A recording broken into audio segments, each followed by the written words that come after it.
Bonjour et bienvenue dans ce deuxième podcast en français sur l'apprentissage du japonais. C'est Gilles de la chaîne YouTube Japonais Naturel. On a vu dans le premier podcast que la meilleure façon d'apprendre le japonais était une combinaison d'apprentissage traditionnel et d'exposition suffisante à la langue. S'exposer à la langue, ça revient à faire de l'immersion dans la langue cible. Mais faut-il absolument être au Japon pour faire de l'immersion ou peut-on en faire chez soi, dans son fauteuil et ses charentaises ? Et si les deux sont possibles, quels sont les avantages et les inconvénients de faire son immersion au Japon ou chez soi ? Voilà les questions auxquelles je vais tenter de répondre dans ce nouveau podcast.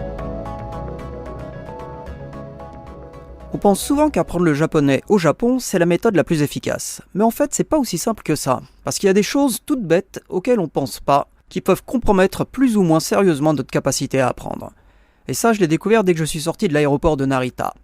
Tout à coup, mon français, ma langue maternelle, ne me servait plus à rien. On ne s'en rend pas compte, mais c'est très difficile de ne pas parler dans sa langue maternelle. Il faut plusieurs jours avant d'arrêter spontanément de parler en français.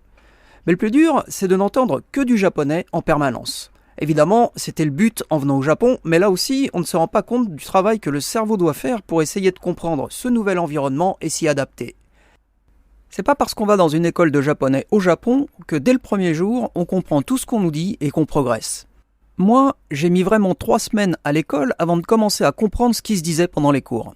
Ça veut dire que si j'avais prévu de rester 1 mois au Japon, j'aurais dû rentrer en France juste au moment où j'étais vraiment en mesure de progresser. C'est dommage, non ? Donc, l'immersion sur place pour une durée de moins d'1 mois, je pense pas que ce soit vraiment efficace pour l'apprentissage du japonais. Mais pour des durées plus longues, est-ce que c'est la solution ultime ? C'est vrai qu'une fois la période d'adaptation passée, on progresse vraiment très vite. On absorbe non seulement la langue, mais aussi les usages et la culture. On va saluer et hocher la tête naturellement, comprendre comment se comporter en société, bref, apprendre à devenir japonais. Et ça, c'est vraiment inestimable. Mais tout le monde ne peut pas s'absenter plus d'1 mois. Et puis, financièrement, c'est quand même un gros investissement. Surtout si on choisit de rester plus de 3 mois et de faire un visa d'étudiant. Il y a aussi le fait que certains problèmes n'apparaissent qu'après un certain temps.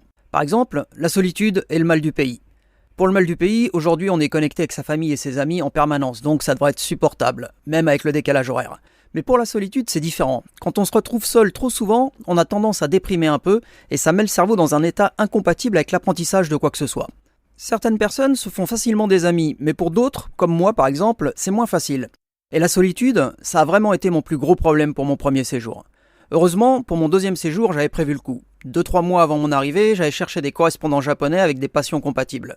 C'est comme ça que j'ai pu faire des randonnées presque tous les week-ends en petits groupes autour de Tokyo ou encore faire de la photo. En semaine, je faisais aussi souvent du roller ou d'autres activités avec des personnes natives. Bref, la solitude de mon premier séjour n'était qu'un mauvais souvenir. Mais il faut vraiment y réfléchir et s'organiser avant d'arriver au Japon, sinon ça peut nous pourrir la vie. Bon, ça c'était pour l'immersion au Japon. Passons maintenant aux pour et aux contre de l'immersion dans son propre pays. Le premier gros avantage, c'est qu'en restant bien confortablement dans son fauteuil et dans son pays, on évite les inconvénients de l'immersion au Japon. Pas de temps perdu ni de stress pour s'adapter à une nouvelle vie, pas de solitude ni de frustration de ne pas pouvoir utiliser sa langue maternelle, pas de procédure de visa à faire ni de moyens financiers à justifier. Mais pour que l'immersion hors du Japon donne de bons résultats, il va falloir une discipline en béton armé et la motivation qui va avec. Concrètement, pour obtenir des résultats palpables, il va falloir y consacrer un certain temps tous les jours ou presque. Ça, c'est la base. Mais il va aussi se poser la question de savoir qu'est-ce qu'on fait pendant chaque session d'immersion. C'est pour ça qu'il faut savoir précisément pourquoi on fait les choses.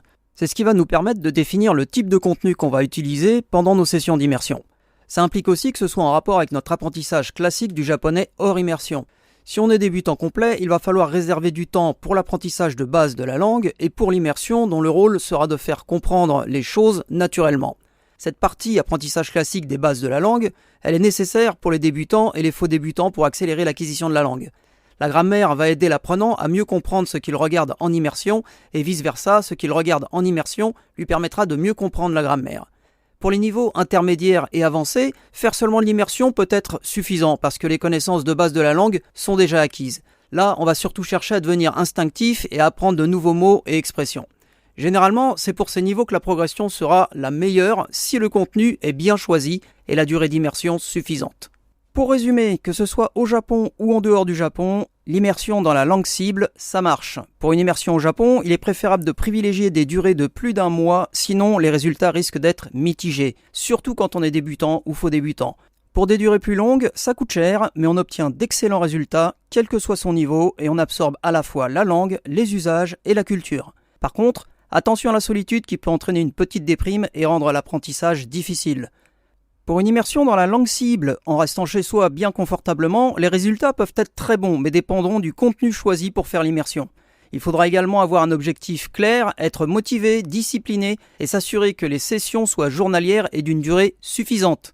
Pour un effet optimal, les débutants et les faux débutants devront en parallèle combiner cette immersion journalière avec de l'apprentissage traditionnel de base pour accélérer le processus d'acquisition de la langue. Enfin, pour les niveaux moyens et avancés, l'immersion seule peut suffire puisque les bases de la langue sont déjà acquises. Pour conclure, avant YouTube, il aurait été très difficile, voire impossible de faire de l'immersion de qualité en restant chez soi. Maintenant, c'est possible, mais il reste quand même un problème de taille, bien choisir son contenu. Pour que l'immersion soit réellement efficace, il faut un contenu explicite, intéressant et varié. Aujourd'hui, tout se trouve sur Internet, mais encore faut-il savoir exactement ce qu'on cherche. Quand on ne sait pas, il faut prendre son courage à deux mains et poser des questions. Pour ça, il y a des groupes Facebook et des serveurs Discord de qualité avec des personnes qui ne demandent qu'à aider et partager leur retour d'expérience. Un seul impératif, avoir un objectif bien défini. Voilà, il ne me reste plus qu'à te souhaiter une bonne immersion ici ou là-bas. Si tu souhaites que je fasse d'autres podcasts en français sur le japonais, n'hésite pas à me le dire en commentaire. Et si tu veux supporter la chaîne, ce serait hyper sympa de t'abonner et de lâcher un petit pouce vers le haut.